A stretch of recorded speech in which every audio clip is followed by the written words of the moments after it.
Away from that, 3 managers from Brown Cheese Company in Tigoni, Kiambu County, suspected of conducting an inappropriate body search on female workers, have been arrested and will be arraigned in court once investigations complete. Our reporter Evans Ahau now reports on that unfortunate incident. In the disturbing Tuesday incident, several female employees were forced to strip naked after a used sanitary towel was found in a wrong disposal.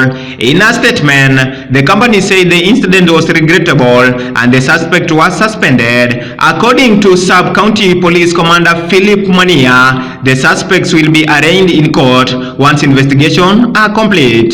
Jana tulipata report kutoka kwa mama wanafanya wa kampuni inaitwa Brown Cheese, kwamba wakitoka kazi walilazimishwa kutoa nguo waangaliwe kama wako na hedhi, ambayo ni kitendo ilikuwa mbaya na ya unyama sana. Ndizi na wazizi waliweza kuenda kwa hiyo kampuni na tukashika wamama watatu ambao ni management.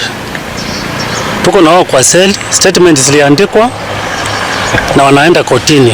Kiambu County Women Representative Anne Wamurata, while raising the matter in National Assembly, condemned the incident, demanding security agencies act on the management of the company. The company reiterated that Brown is a women-led business and works hard to provide a working environment that is safe for all employees. Overall, almost 3 in 5 women, 58% have experienced harassment at work, the poll showed. The figure rises to 62% of women aged between 25 and 34. Most of these cases were not isolated incidents, with 57% of women saying they had experienced 3 or more incidents of bullying at work. Reporting for Tandao TV News Outlook, I'm Evans Ahau.